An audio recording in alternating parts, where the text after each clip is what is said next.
Hello?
Pietro. Hi, Lucy, can you hear me? Yes, I hear you. I cannot. What is going on?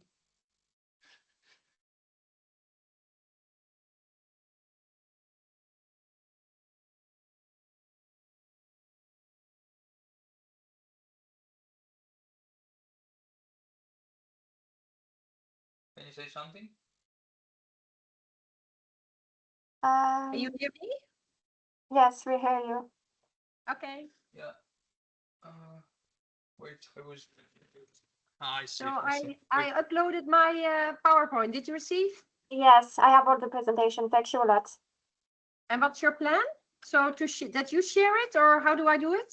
No, Camiel Boon share the session. So he's late, but it's okay. So he will introduce himself. He will talk about the topic of the webinar, and then he will introduce you, all speakers. So how do I click to the next slide? With the space on your laptop.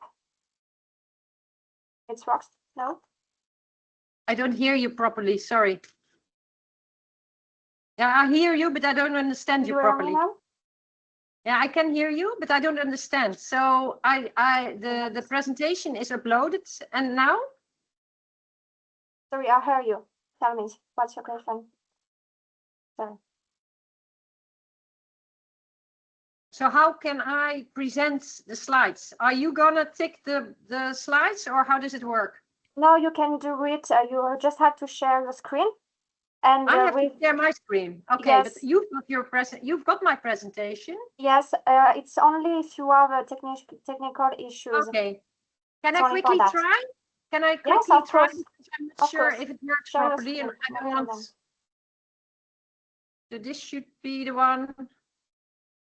Yes? Yes, I see. Oh, it's loading.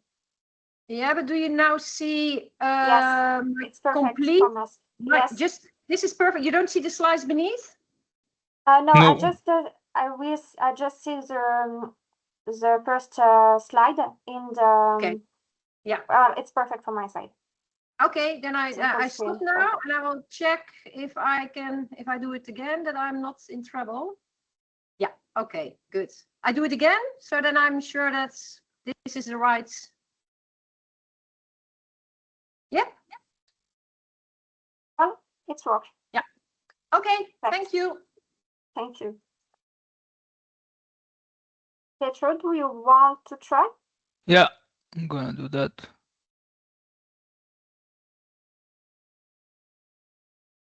It's sharing. Can you see anything? Yes, it's good. Is it going on? No. Seconds live. We only have the title. Yeah, sure. It's like Okay. yeah. Okay, perfect. So, how do I stop it? It stopped already, right?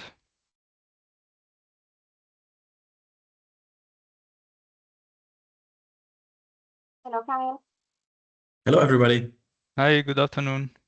Good afternoon. Thanks for organizing, Lucy. It's a pleasure. I say to Pietro and Mieke that you will introduce yourself, the topics of the webinar, and introduce the speaker, if it's okay for you. Yeah, perfect. Yeah. Perfect. So there are just talks and no discussion, right? The discussion and the Q&A are in the end of the webinar. Okay, and how much time do we have approximately? Approximately 15 minutes by presentation, and we keep 15 minutes for Q&A. 15 minutes for Q&A, okay. Yes. But will there also be questions and answers possible from the audience, or will it be a moderated discussion between the experts? Yes. Hi Rob, hi Mieke, hi Pietro. Hi. So just between the speakers and me moderating. Yes. Okay. I think it would be nice also, Mieke, Pietro, and Rob, if you could also ask each other questions at the Q&A. So I can moderate, I can ask questions, but just let it develop organically, I think, with regard to the challenges. Not fighting Rob, though, huh? Not like we usually do. Right. Oh no, I heard about that. Please avoid that, please. It was a bloodbath.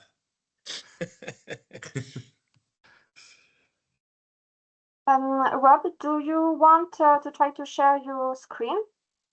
Sorry? Try to share your screen, just to see if everything works from your side. Just to I need to practice. pick up a phone for a sec. I'm back in a second. You see my screen? Yes. Yeah, okay. Okay, perfect. I will share mine. Just your intro. Well, it's okay.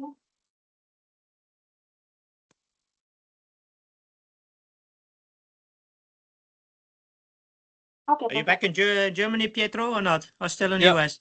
No, I'm back Okay. in the cold Germany. Well, also the US was cold, but differently cold. Are you back from Greenland?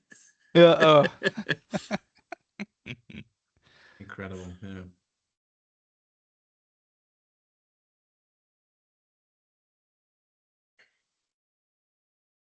So Lucy, how many people do you expect? Do you have any idea? We have 119 people registered. Oh, nice. Yes. And it's possible to look back to watch it back, right? Yes. We have a list of people who are present. Yeah. Okay. Wonderful. Why you cannot see me? What happened here? So Pietro, you will share your presentation, or is Lucy going to project it? I will share. Okay. We already tried. You cannot see me anymore, right? No, you're Yes. frozen. What the hell? I have a old. All right.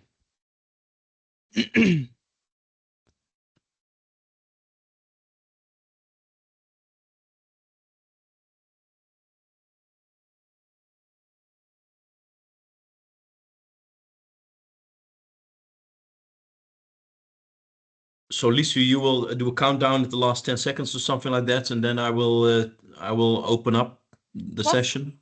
Okay, Okay. great.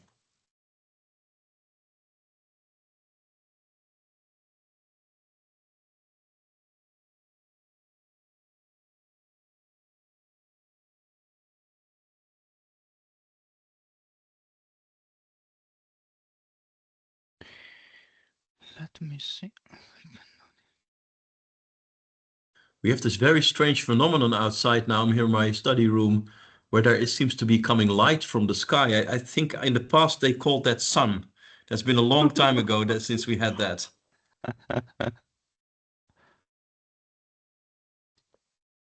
Where are you based again, Camiel? Amsterdam. But I live close to Amsterdam and Haarlem, but it's all close in the Netherlands. Mm-hmm. But Haarlem is better than Amsterdam at the moment, Camiel. Yeah? Yeah, no sunshine here. Oh, no sunshine. Well, it's probably very temporary.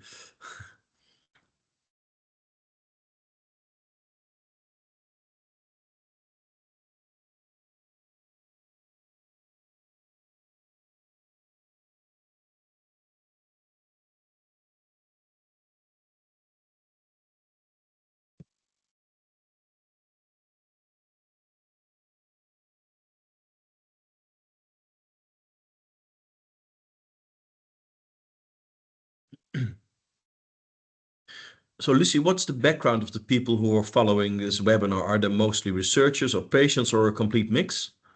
It's a completely mix. Right. I've got Also quite a network. patients. Sorry? Also patients, Camiel. Yes, apparently. Yeah. Medicine. Oh, that's good. Hi.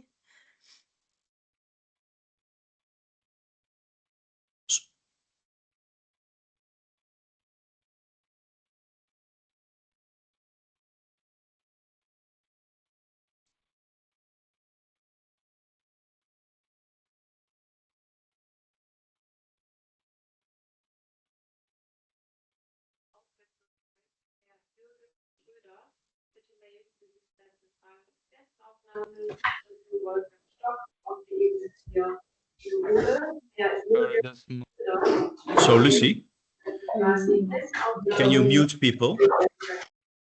Yes, I can. Oh, that's good. Yeah. Will you give me a sign when I can start? Yes, we will wait 5 minutes, I think, I guess. And 5 minutes, but it's 1 o'clock we start, right? yes, but there are always people who are late. I would just start at 1 o'clock, I would say. Yeah, I do have a next meeting at 2, so So let's start.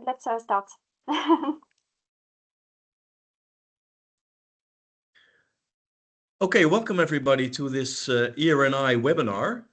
And it's going to be a very interesting webinar on CRISPR and antisense oligonucleotide RNA-based therapies. And as you probably, many of you know, the gold standard, if you can speak already of a gold standard, I would say, in treatment of inherited retinal diseases, has been gene replacement therapy using AAV vectors. But for hundreds of genes involved in IRDs, they are still not treatable. And some of those involved genes are extremely rare. And some of the common genes, think about USH2A, for example, are much too large to fit in this AAV vector and do this gene replacement therapy. So we need new approaches to try to tackle as many of those blinding diseases as possible. And key new techniques that are being used are antisense oligonucleotide RNA-based therapies and CRISPR-based therapies, but there are a lot of hurdles still to take. And in this webinar, it is a pleasure to moderate 3 world-leading experts in the field who are going to talk about these topics. And I would like to immediately start with the first expert on the topic of CRISPR-based therapies, who's going to be talking about this topic, is Dr. Pietro de Angeli from the University Hospital in Tübingen, and until quite recently also Columbia University. And he's going to talk about therapeutic promise of the 21st century, strength and limitations of gene editing. Dr. de Angeli, the floor is yours. Thank you. Good afternoon, everybody. I hope you can hear me well.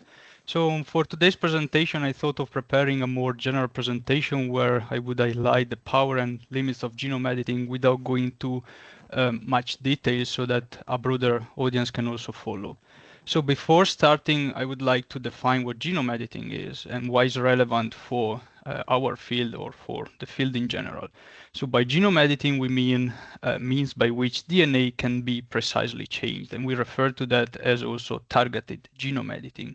And why is this relevant? Because as mentioned already, if we look at inherited disorders, and in our field specifically inherited retinal disorders, which are caused by mutations, these mutations, which are changes into the code of a gene, can be reverted back to wild type by implementing genome editing technology. So arguably, the patients could be treated by this technology. If we look at the genome editing tool landscapes, we see that the first... Pietro? Yeah. Sorry, but we don't see your presentation. Oh, that's right. That's right. That's my fault. I mean, there was not much to see so far. Can you see it now? Yes, we see it. Thank you. Then I will also, sorry for that, I will also enable the laser. Okay, so going back to the presentation, if you look at the different genome editing tools that are available to us, we see already that 30 years ago, the first genome editing tool was discovered, and these were zinc finger nucleases, which together the TALEN nucleases were the first ones who enabled genome editing. However, the implementation of these tools was really complex and laborious, and they received little translational upside for this complexity. Then in 2012, when the CRISPR-Cas9 gene editing tool was discovered as a tool able to edit the DNA by two scientists, Jennifer Doudna and Charles Tentier, this received immediately a lot of interest because of its versatility and ability to be reprogrammed in a really easy way. And today's talk will focus on CRISPR-Cas9 for this reason, because it is the tool that started the genome editing revolution. Going to the next slide. So looking into the power of genome editing, specifically focusing on CRISPR-Cas9, we'll have a look at molecularly what this tool enzyme does. And molecularly, it is an RNA-guided endonuclease composed of two different elements. We have a Cas9 here on the left side, which is the endonuclease. So it's the enzyme that is able to generate double-stranded DNA break, which complexes to a guide RNA. And as the name suggests, the guide RNA is guiding the specificity of the enzyme towards a specific sequence of our interest. So these two elements complex together, and they can scan through whatever DNA to look for full complementarity of the guide RNA to the target sequence. And when this full complementarity is found, the Cas9, which is again the enzyme able to generate a double-strand break, can introduce a double-strand break. So by simply changing the sequence of the guide RNA, you can immediately understand that any sequence virtually across the genome can be targeted and being accessible for editing. So what happens once a double-strand break is generated? The cells sense this as a damage, because double-strand breaks are never good.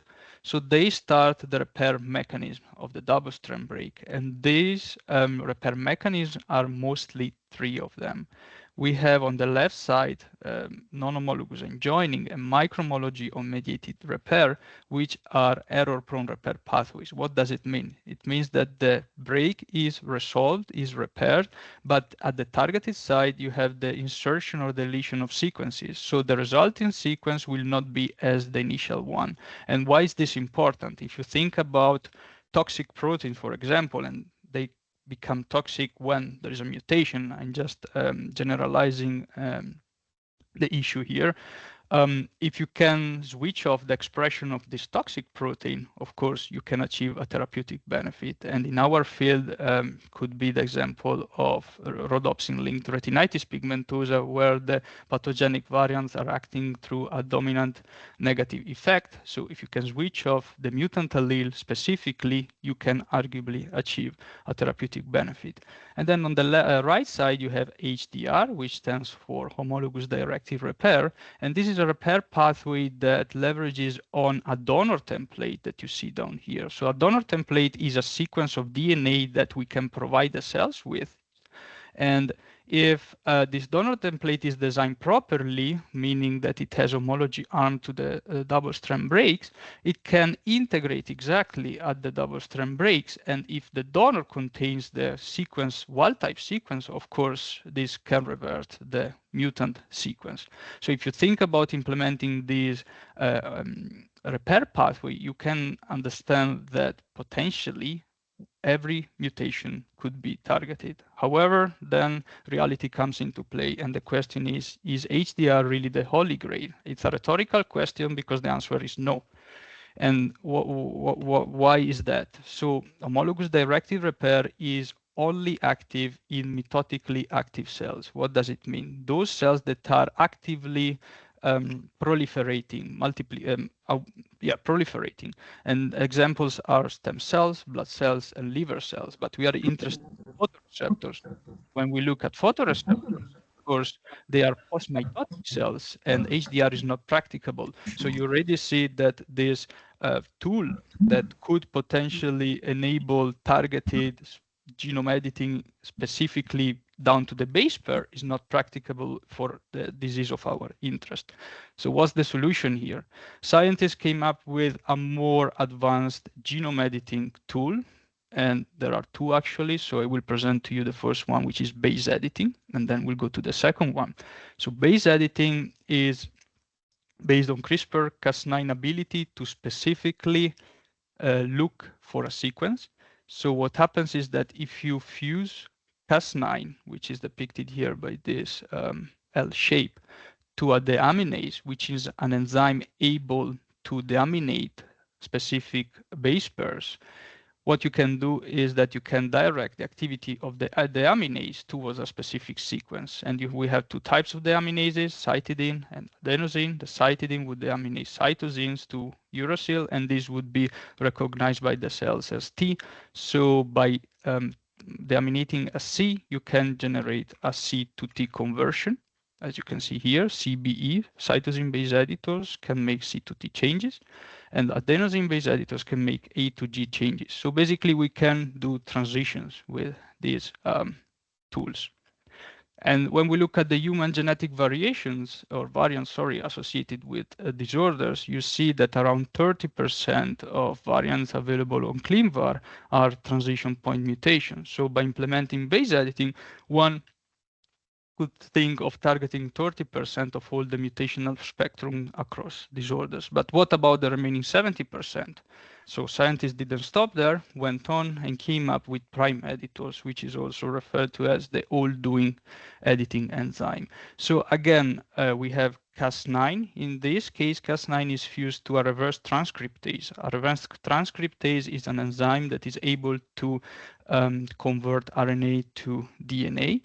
So what it can do through the specific guide RNA that is guiding the specificity and specifying for the sequence to be written directly into the target DNA, what the retrotranscriptase does is exactly to retrotranscribe the sequence template that we give the system into the target DNA.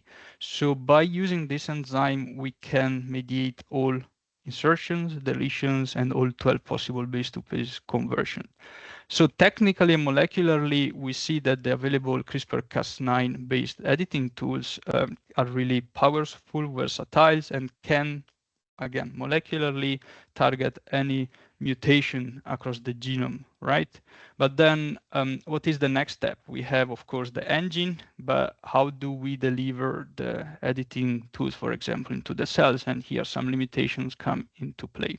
So I defined two main limitations because, of course, it's a complex issue. So technical limitations and translational limitations is in the plural form, but for the technical limitations, I would like to focus on the delivery issues. So we have our editing system when we have to deliver that to the tissue of our interest. And if we are going after metabolic disorders, the liver could be the target. If we go after inherited retinal disorders, of course, the eyes would be the the target. And as for now, we don't have a single modular platform that enables delivery across specifically across the different organs. And if when we look at the considerations that are behind designing a proper delivery method or platform, we come across tissue specificity, because as said, you want to be specific for the tissue that you want to target, and not thinking of targeting the brain and then all the editing would also happen in the other cells across the body. And this is especially relevant when you think about the possibility to get editing into the reproductive systems, which then would be transmitted to the offspring. Then another topic that is important is the editing threshold. So how many cells one need to edit to have a clinically meaningful benefit, and then immunogenicity. So when we look specifically for the eyes and the different protocols for delivering gene editing tools into the eyes, these are mostly subretinal or intravitreal. And the eyes as an organ is having different advantages for the delivery. So it's immunoprivileged. The accessibility is easy, of course, because it's outside. And then also the dose required for treating is lower compared to other organs. You can easily monitor the clinical benefit through different functional assays, and you have a bilateral control because you can treat one and you have an internal building bilateral control. I put it in brackets because there would be more considerations to be done there. However, if we look at the gold standard today for delivering transgenes, including CRISPR-Cas9 into the eyes, the gold standard is AAV, so adeno-associated virus. So these are great delivery systems for gene augmentation where you need the persistent expression of a transgene. However, for the gene editing, you just need a hit-and-go situation. So the prolonged expression in post-mitotic retinal cells is an issue. And this is an issue because it can induce more off-target. And when I say off-target, it means that CRISPR-Cas9 is specified for a specific sequence, but of course it can get confused if there are sequences that are really similar. So it can also induce editing in these sequences, and the longer the worse in terms of targeting that one can get. And this goes along accumulation of genetic translocations, for example, or genotoxicity, and also immunoresponse. The more this transgene expressed, and the more chance of immunoresponse one has. Really quickly, going into the translational limitation, which I think is really interesting and important to be aware of. So basically, it's really too expensive for being sustainable for rare and ultra rare and N of 1 variants. So if you think about going into treating the patients, this takes at least 3 years and 5 million to get from the bench to the bedside process, so that the FDA can clear your approval investigational new drug. And this is often a financial limitation, especially for rare patient populations, because 5 million is really a lot if you think that there is just one patient to be treated. And of course, also the time is a limitation when thinking about really devastating metabolic disorders where children only have 8 months to live, because there is the ability and a possibility to treat these patients, but then the reality comes into place. However, on the bright side, there are initiatives trying to push into the direction of more accessible treatments for CRISPR-Cas9. And one example is from last May, when KJ was treated for a metabolic disorder, and what they did went from the genetic diagnosis to the treatment in only 7 months, showing that the time constraint can be really squeezed. However, the cost, of course, they didn't care at that stage because it was an academic endeavor. Solutions. So this is my last slide about solutions, how we can try a framework to go quicker into gene editing approaches into the patients. So if one has modular development and the risking strategies, and FDA would open up to regulatory pathways for personalized therapies, then of course this would enable easier access for patients. And there is now a formalizing of this strategy into a company, for example, Aurora Therapeutics, and you can have a look more there, how they are developing to try to tackle these issues so that more patients can get access to therapies. So really briefly, conclusions, we saw that we have available gene editing tools that are molecularly powerful and versatile. Comparably, the development of delivery tools effectively supporting in vivo delivery are somehow falling behind, and we need a paradigm shift in the regulatory framework and clinical trials designed to hope to scale these strategies up. Yeah, that's it from my side. Thank you very much, Dr. Angeli. It was a wonderful overview, also covering the challenges and the possible translational opportunities, which are quite complicated. I guess we will come back to that at the discussion at the end. For now, I'd like to proceed to Professor Mieke van Halest from Amsterdam UMC in the Netherlands, who's going to talk about her initiative of the CRISPR clinic. Thank you for joining us, Mieke. Thank you very much, Camiel and the organizers for letting me presenting here the initiative of our CRISPR clinic in the Netherlands. And I'm really pleased that Pietro already discussed all the technical parts, because as a clinical geneticist, as a clinician, I'm presenting this initiative. As a clinical geneticist, we realize that we see patients, we do diagnostic analysis, and we identify the cause of certain disorders. But then what can we do? We can help them by explaining what the disease is, what the future might bring, what the risk is for SIPs, but also future recurrence risk for the next generation. But I am always a bit frustrated that that's it. I prefer to prescribe medication or to offer treatments. And that's why I'm very pleased that 2 years ago, I decided with my colleagues to organize a CRISPR clinic for patients who have questions about all the news and the promises that are in the media. The CRISPR clinic is part of let's see if I go to the next one. Part of the Department of Human Genetics. That's where my clinical genetics department is as well, the clinics, and also EMA Center for Personalized Medicine. The EMA Center for Personalized Medicine is new. 4 years ago, I established this center together with my colleague Clara van Karnebeek, because from her part, from the pediatric department, and I'm from the human genetics, we got the initiative to make sure that patients have many unmet medical needs and opportunities, and we would like to get more knowledge and provide more care for those individuals with suspected rare genetic disorders. And we work according this P4 medicine in a multidisciplinary centers. You see, personalized, the patient is central. We want to offer predictive, preventive options, but also the participation of patients and clinicians, and building an infrastructure and uniting those expertises. Because I realized as a clinical geneticist, you might have an interest in disease A, and maybe somewhere else in the big academic centers, there might be some other research groups working on the same disorder without even knowing that it might help each other. So the new infrastructure is important. And we will thus organize a central point in our academic center here in Amsterdam to accelerate, but also to innovate personal treatments for those cases with these rare genetic disorders. We focus on 4 diseases. Eye is important, so the eyes, working closely together with the ophthalmologist, like Camiel, working closely with the metabolic people. Clara van Karnebeek has her specialization in that.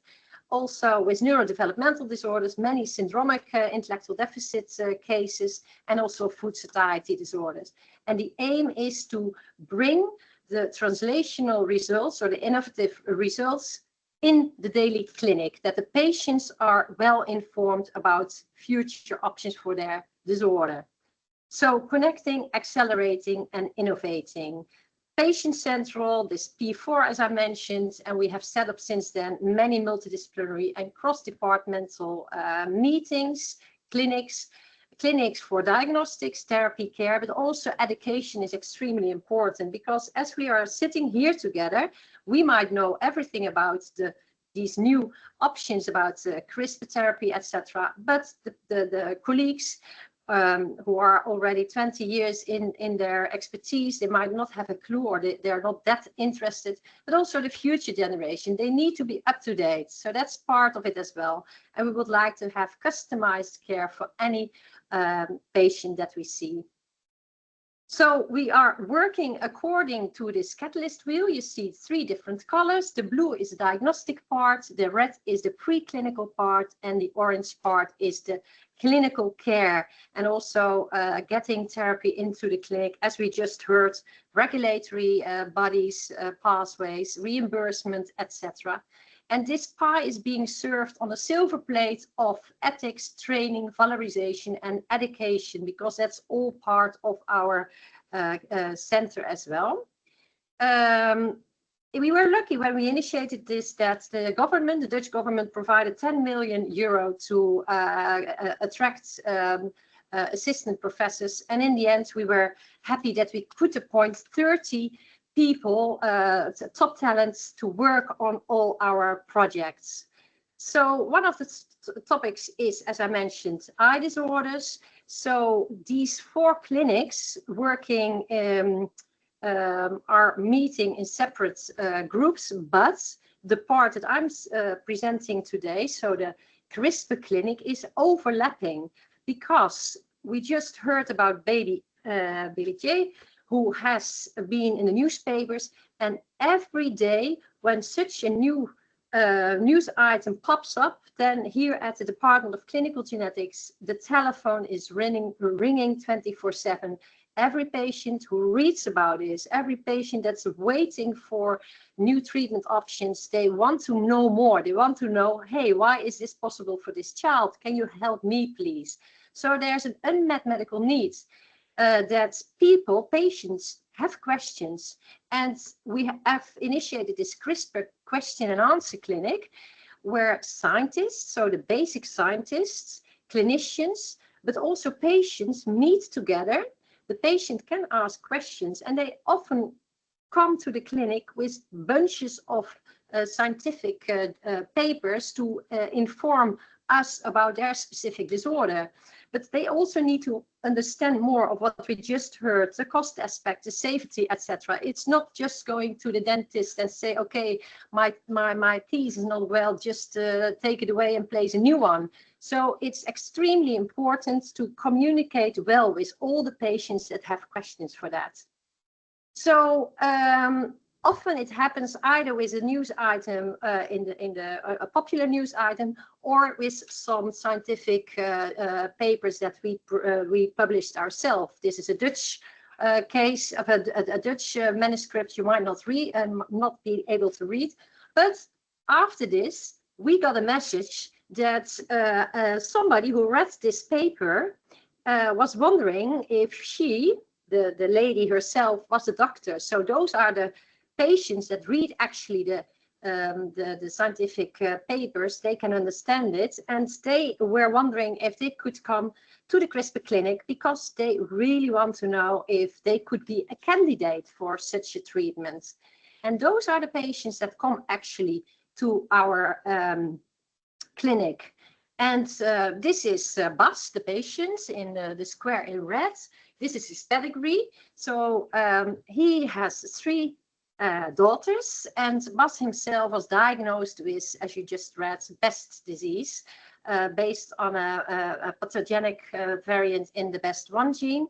And unfortunately, even though he had a 50% chance of having a child with with this disorder, all 3 his daughters were affected. And he really wants to know if, although he was already having problems with his vision, he could be in time to prevent that his daughters would turn blind as well. So just about the disease itself, the vertiform macular dystrophy caused by the pathogenic BEST1 variants. So Bas, the father, and all 3 his daughters had this, unfortunately, this gene defect. And the ophthalmologist might all know, and also the patient might just know, it's a dominant disorder, meaning that it can pass from a generation to generation, 50% chance per, for a new child. It encodes for the bestrophin-1, which has a channel function across the cell membranes in the retinal pigments epithelium. And in the pictures below, you see that there on the right side is central loss of vision and also the loss of the ability to perceive colors and details. And ophthalmologic investigations show the pictures as you see here. This is the normal one, and this is the patient with BEST1 gene variant. So with our CRISPR clinic team, my colleague Philip Janssen, he was sitting in that clinic as well. And coincidentally, he went to London just for a scientific meeting on any disorder. And then his eye caught, from the corner of his eye, he saw a poster. And when looking at that poster, he realized that there were actually some answers available for Bas and his family. So he saw this poster, and we also heard that in the previous talk, we need to collaborate to help the patient. So this group, Amanda Carr is a senior author, senior researcher. She was actually working on BEST1 to provide CRISPR gene therapy. So fibroblasts of the patients, iPSC were being generated, and then editing the gene defects. And this is what was on the poster. So quite exciting, just a week after our CRISPR clinic. By then, we had already seen, I think, 20 cases in our CRISPR clinic, and the majority of the cases are wondering about intellectual deficit or disorders that affect the brain. And we just heard the eye is a good target, as well as the liver. So this could be an option. So ever since then, we started a collaboration, and Amanda Kerr, the senior researcher, already successfully edited the iPSC lines from the best patients, and she had some positive effects at the moment. So exciting. But we realized that when we have this clinic, we also mentioned that we shouldn't overpromise, but also not underpromise. In the past, when patient came to my clinic for asking about future treatment options, I had always to disappoint them, to say, okay, it might take a few decades, but nowadays it might be sometimes under the 5 years. We just heard 5 million, 3 years, but the last newspapers were promising, as we just heard, 7 months. And that's the aim of our CRISPR clinic, and that's the aim of the human genetics, but also of the CRISPR, of the MS Center for Personalized Medicine. We want to make sure that we can start organizing all the different steps available and see which patients we can help. So the first step for this is that Bas and his family, they can have a skin biopsy. Bas can have a skin biopsy, and it can be in collaboration with the research group at UCL, checked for the iPSCs, and to see if it can be a target, if it's as successful as the previous results as well. So what does it mean for the affected family? So I'm just mentioning here how to inform, how to communicate with patient, not over-promising, because there is always hope. That's what you read in the email that Bas' wife sent us. The skin biopsy is important, but the most important question is, okay, if we can find a cause, a treatment for Bas, he's willing to have a treatment, even though he can't be helped because he already has vision loss. But we might be in time for his daughter. So clear communication and managing expectations is extremely important. So yesterday I spoke to the family. That's why they agreed to show the pictures of the family. And we will organize this skin biopsy and the cell lines to be sent to London.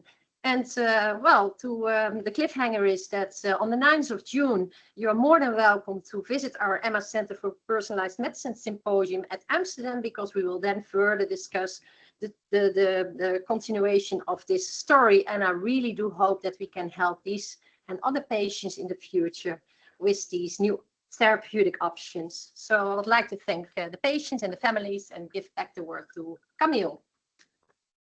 Thank you very much, Mieke, for this wonderful overview and a great initiative where all the disciplines come together. it has been a pleasure to be just a small part of such a puzzle that you are trying to solve. We're going to discuss it later on. I now give the word to Professor Collin from Radboud University Medical Center in Nijmegen, the Netherlands, who is a world-leading expert in the field of antisense oligonucleotide therapy. And just yesterday, I got an email that in Amsterdam, our first patient who was screened for USH2A exon 13 RNA therapy, antisense oligonucleotide therapy in the LUNA study was approved for inclusion. So this shows that things are going fast now and much more is to come. So looking forward to your talk. Thank you very much. Thank you, Camiel, for the nice introduction, and great to hear the news about the patient inclusion and that indeed the antisense oligonucleotides are moving ahead. Antisense oligonucleotides are the therapeutic molecules that we use, for instance, for splicing modulation therapy. And I will focus on that in my talk and also share a little bit of our first ideas to really move towards a personalized intervention, meaning a single oligonucleotide for a single patient. So these are my disclosures. And I think I can skip the introduction pretty quickly. The only thing I want to stress here, on the left you see the eye, on the right you see a nice drawing of the retina. And it's a very complex system with many genes involved, many proteins involved. And in dysfunction of any of these genes that are expressed in these retinal cells, they can lead to a subform of retinal disease. And it's clinically heterogeneous, but also genetically heterogeneous with several hundreds of different genes associated with IRD. And to make it more complex, you have these different phenotypes, these different genes. And it's also known that pathogenic variants in some genes, depending on which variant it is, can either cause a more cone-like phenotype or a more rod-like phenotype, an early onset, a later onset, and everything in between. What's important when we consider splicing modulation therapy is that 15 to 20% of all the different mutations or pathogenic variants, they affect the pre-mRNA splicing process. And for those who are not aware, pre-mRNA is an intermediate molecule between our core genomic DNA and the ultimate functional unit, the protein. So pre-mRNA is transcribed from a gene, and after that, the pre-mRNA splicing occurs. And in that step, different things can go wrong because of pathogenic variants. And these pathogenic variants, they are here indicated with the asterisk. Let me see if I can add the laser pointer. So these different black asterisks, these are pathogenic variants, and you will find them in exons and in introns. And altogether, they can have different effects on the pre-mRNA splicing process. The end result, however, often is that a protein that's synthesized, if it is synthesized, is not functioning. And if the protein doesn't work, the cell doesn't work, the system doesn't work, and in this case, the transmission of visual input to the brain is affected. So we came up already almost 20 years ago with a way to modulate that. And we want to use antisense oligonucleotides for that. It's a different therapeutic approach than the CRISPRs we've heard about. So here in green, you can see the antisense oligonucleotide. It's a small RNA molecule, a synthetic RNA molecule of between 17 and 22, 23 nucleotides. And it works as a molecular band-aid to block the machinery that does the splicing to recognize elements that should not be in your end product. So here again, you see the pathogenic variant. It leads to a PE, a pseudo-exon insertion with the result of no protein. But if you mask the recognition of that pseudo-exon, then protein synthesis will occur properly because the mRNA splicing is occurring in the way that you want. Then we have, you need to chemically modify such an ASO. There are all kinds of ways of delivering it. We've done quite a big deal of work to find the best conditions, and I will not go into detail during this talk. So as said, I think ASOs are a little bit more advanced compared to CRISPRs. So the initial work for SEP290 and also for USH2A, that's the study that Camiel just mentioned, We've done preclinical investigations at Radboud UMC, collaborated with a Leiden biotech company, ProQR Therapeutics, who drove these programs all the way to clinical testing. And I would highlight the first study just to shed a little bit of light on where we are and what the challenges are. So CEP290 is a protein expressed in the photoreceptor cell, and in particularly in the connecting cilium, which is basically the highway that transports proteins from the inner to the outer segments.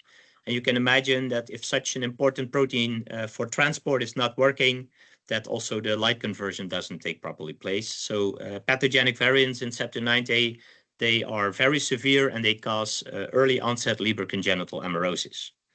So in 2006, my colleagues in Nijmegen, they discovered a deep intronic CEP290 variant, accounting for up to 15% of all LCA cases in the Western world. So that's quite a common variant. And this variant, basically, it creates a pseudoaxon here depicted in red. It's a similar mechanism to what I described with PE. This pseudoaxon insertion contains a stop codon, so the CEP290 protein is not properly synthesized. How does this ASO now work, this molecular band-aid? It's designed in such a way that exactly hybridizes to the region that you want to block. You saw these splicing factors coming in, but because of this ASO binding, they cannot find their target and they leave again. They are not able to recruit the right RNAs and proteins to properly splice that part in. And the result of that is that you get a correct mRNA and a correct protein.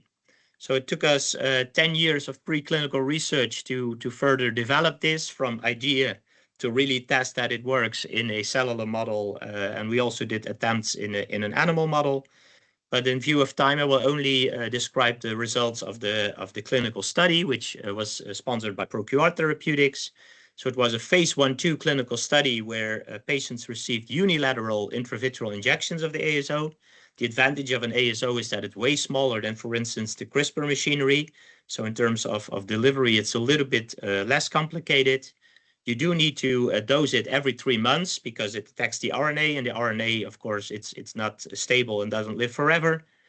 And by the unilateral injection, you are allowed to compare a treated versus an untreated eye.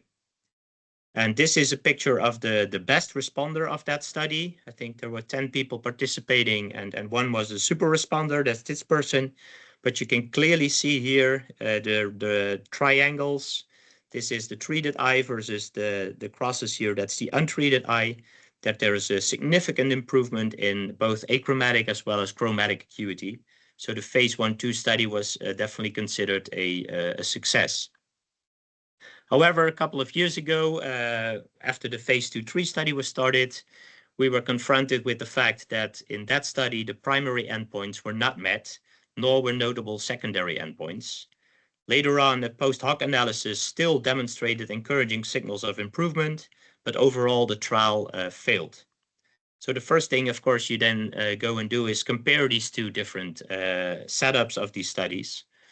And where initially there was a relatively high dose used, an injection once every 3 months, but most importantly, the treated eye of a person was compared to the contralateral eye that didn't receive treatment.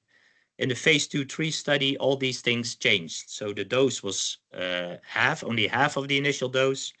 The injection frequency was only half, so once every 6 months.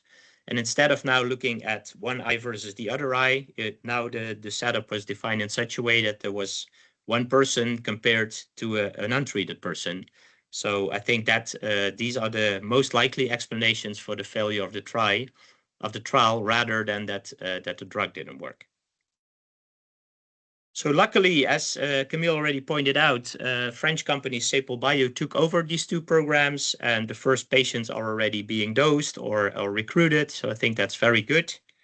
And in the last few minutes of my talk, I would like to share some data that we are currently doing on the ABCA4 gene. Again, discovery in the Radboud UMC and now being further followed up by our spin-off startup company Asterna.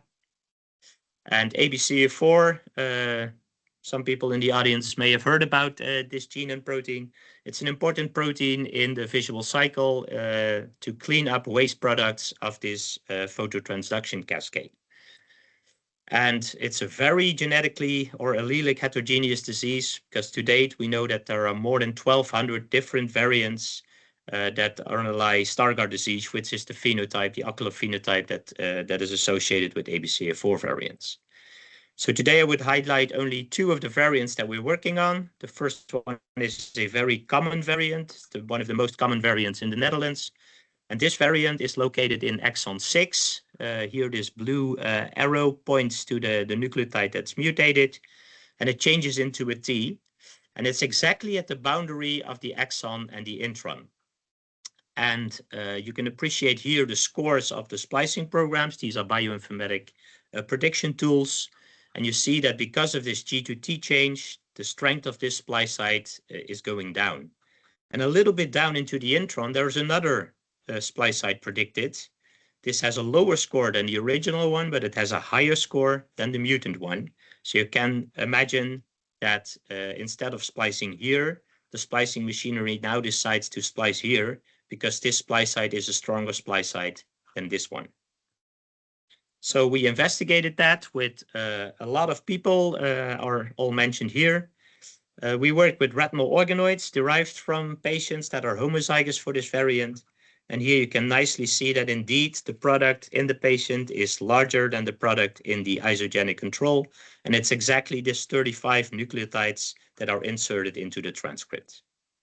Our approach using the antisense oligo was to design an oligo that would block the alternative splice site and hopefully forcing the splicing machinery to go back to the original site. So we did that. Again, we did a lot of work that I don't have the time to share, but we ended up with a very nice candidate, AUN number 38, and then the 21 nucleotide version. And here you see a nice dose-dependent effect of our oligo. The upper band is the wrong product, the lower band is the correct product. And you nicely see with an increasing dose of oligo that there's also an increase in correct transcript. We quantified that up to 60–65% of transcript is corrected. And we also checked whether that would lead to an increase of ABCA4 protein with a Western blot analysis. And again, here by this band here, you see that in the treated patient cells that normally don't have any ABCA4 protein at all of a sudden you get a nice correct expression of your ABCA4 protein. The last experiment that we did is to check where the oligo ends up if we inject that into the retina of a wild-type mouse. And here the red staining shows that the oligo is taking up very nicely, very broadly distributed in all retinal layers. This is 1 week after exposure, but we also have nice data that it will stay there until at least 3 months after one single injection. So the current steps we're currently taking is a rabbit tolerability study to see if our oligos are well accepted in the rabbit eye. That's the safety aspect. We're looking at starting GMP manufacturing, working towards the design of an IND-enabling safety study, and at the same point are also collecting natural history disease data and working on the right clinical endpoints to avoid the trial being not working effectively because of selecting the right or the wrong endpoints. Then the last minute, 1 or 2 extra slides on moving from rare to ultra rare, because the variants that I showed so far, they're present in at least a couple of thousand individuals worldwide. It's still rare, but it's substantial. But for instance, this variant here, it's present in only, up to date, we know 4 people that have this variant. And for one of them, we are working on an NS1 therapeutic intervention, similar to the KJ program that was shown earlier today. This variant also creates a pseudoaxon, so we designed oligos to block that pseudoaxon recognition. Here you see in this graph that for sure ASO3 and ASO4 are capable of correcting the pseudoaxon containing transcript to the correct transcript. We quantify that here, so the higher the black bar, the better it is. And we also show that, especially for ASO number 3, with 5 and 10 micromolars, we not only get a rescue of the RNA, but we also get a significant increase of the ABCA4 protein. So we're now trying to develop this towards an NF1 treatment, hopefully to be started soon. So with that, I would like to end. For the commercially viable targets present in a couple of thousand patients, we want to develop that within our startup Asterna. And for these ultra-rare cases, these N-of-1 studies, we work together with the Dutch Center for RNA Therapeutics, which is a national initiative to take care of this problem broadly, not only for retinal disease, but also for brain disorders, for muscle disorders, for skin disorders, with all different academic institutes in the Netherlands. And we also work together with the NS1 Collaborative, which basically does the same, but then more globally. They are located in the US, but they also support European research. So to take home, I think that ASO-based splicing modulation is a versatile approach. It's not working for all mutations, but for those that have a splicing defect, it's a very interesting and appealing therapeutic intervention approach. So far, they're well tolerated and also in individual cases demonstrate signs of efficacy, but it's very, very crucial to have a clear tailor-made design, I would almost say, for every clinical trial in order to not only show that the drug works, but also to make sure that it will get access to the market. And also moving from rare to ultra-rare is possible via these alternative routes that we are now using and trying to use with the NS1 Collaborative. So these are the people that did all of the work, the bodies that fund my work, and I'm happy to take questions. Thank you very much, Rob. Wonderful presentation, very clear as always. Well, there's a lot known now, but a lot also still unknown. So I would like to invite Mieke and Pietro also to the discussion. Yeah, where to start? I've got a few questions lined up, but maybe one of you would like to start first. And if not, I was wondering, Pietro, do you think that there will ever be a way of implementing these CRISPR-based therapies in a cost-effective manner for rare genes?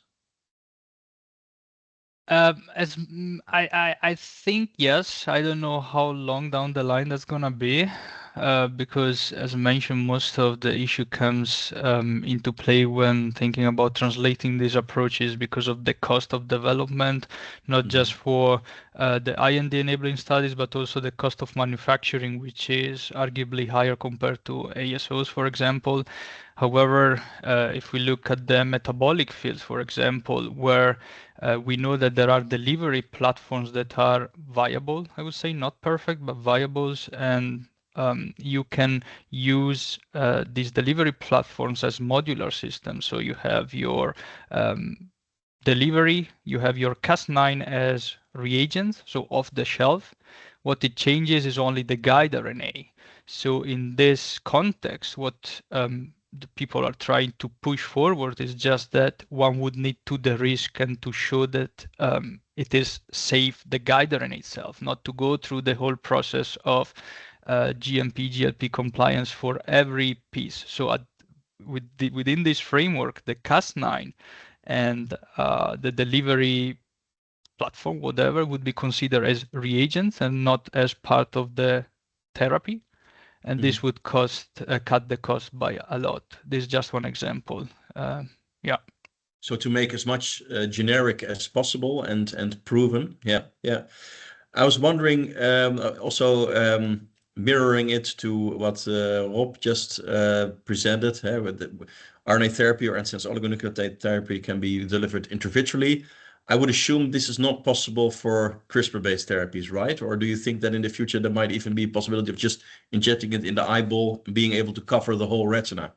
I think this would also be a follow-up question then later on to Rob, as in how he sees like CRISPR-Cas in 10 years from now, as it's developing as a complementary tool, like a competing tool, or all these aspects. But back to your question, this is adding a layer of complexity further, which is the delivery. So, for example, there are now efforts in engineering capsids for AAV, although I mentioned that AAVs are not the best delivery methods for gene editing into the eyes.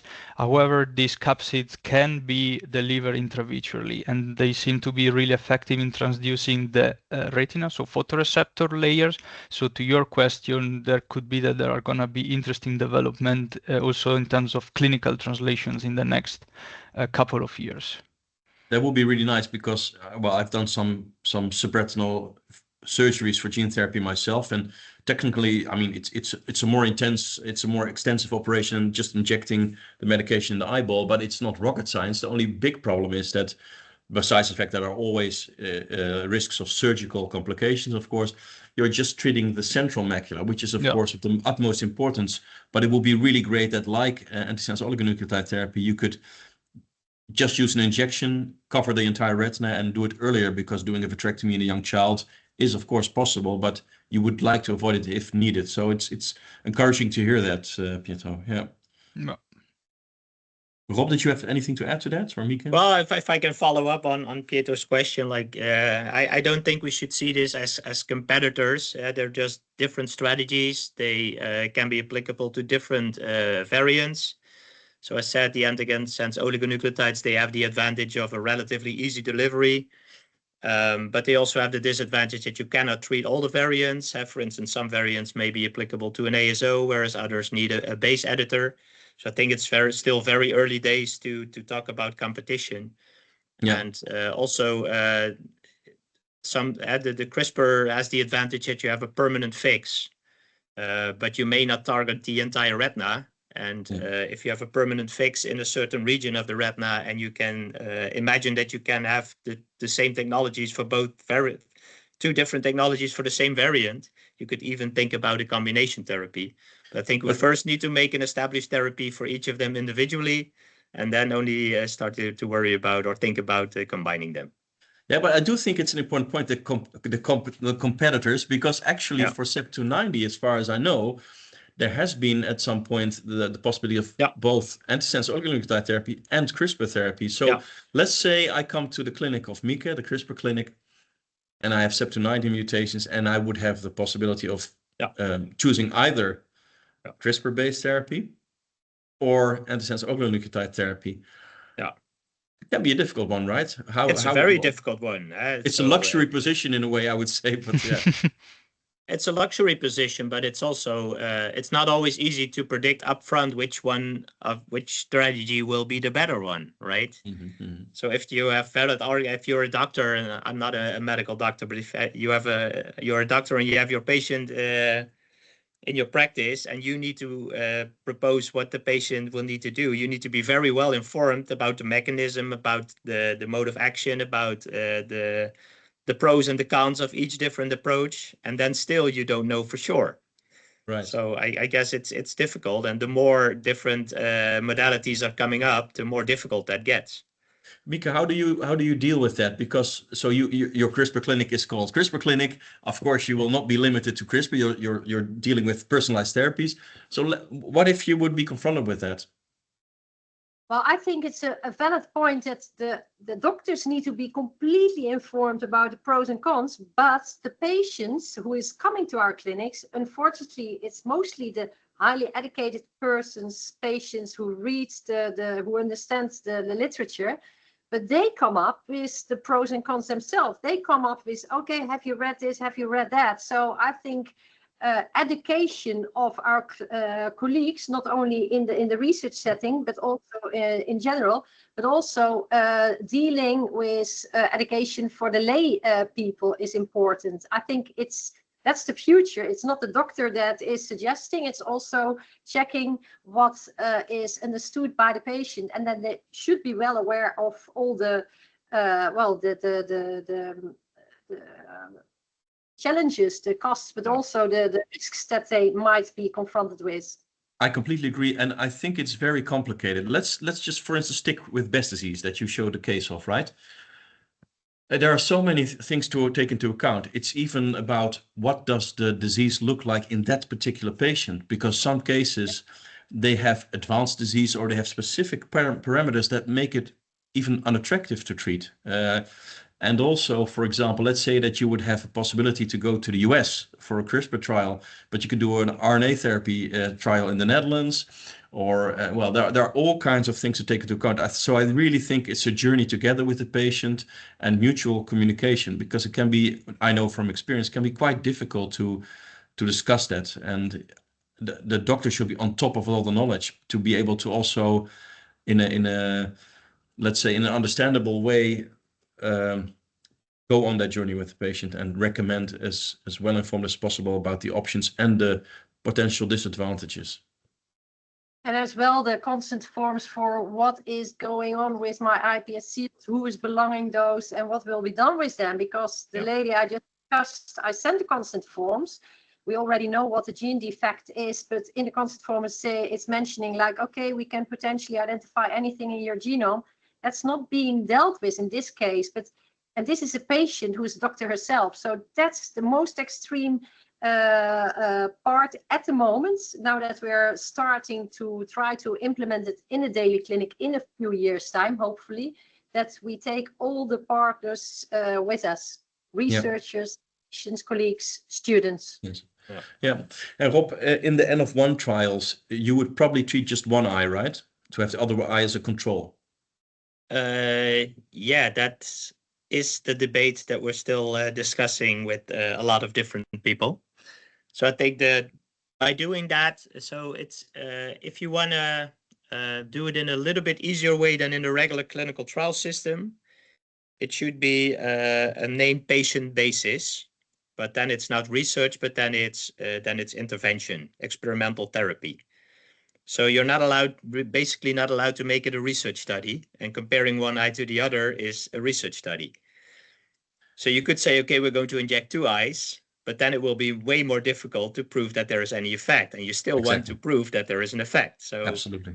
I'm talking to Timothy Yu, who is doing this in the US now for one RP patient, and he did both eyes, and he said to me like, okay, we may have made another decision. So yeah, I would find it very strange not. Well, of course, you can treat both eyes, but especially in this very new and experimental setting, I would definitely personally would like to treat one eye. And yeah. Can I add to that? Oh, sorry. Yeah, sure. No, yeah. At the Emma Center for Personalized Medicine, we are also dealing with those questions like what's research and what's diagnostics, what's treatments in a clinic, and those borders are changing, and we're trying to convince everybody that, you know, it's not plain research anymore if it's finding the right therapy for a patient. And it's I a think gray that's zone. important to do. Yeah. Maybe given the time we have to wrap up, but I have one more question for you, Pietro, so you mentioned potential off-target effects with CRISPR-based therapies, and also with Cas9 being expressed for a longer time. The eye is, of course, a very nicely suitable organ and is at the forefront because it is relatively detached from the rest of the body. But what do you think about the risk of off-target effects and potential long-term adverse effects in the eye in this case? Well, to generalize here, I guess it's a bit difficult. Anyhow, it goes back to the fact that statistically, if you get your system expressed for too long, you might achieve off-target and chromosomal instability potentially.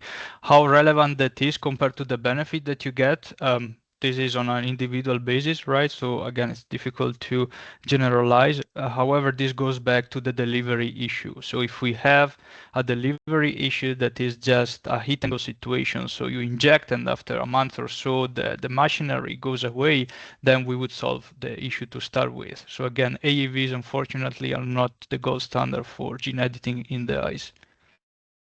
Okay, very clear. Well, thanks to you all for your presentations, for the nice discussion. We have to wrap up because it's 2:00. I would like to thank Lucie Doiteau for organizing with her team.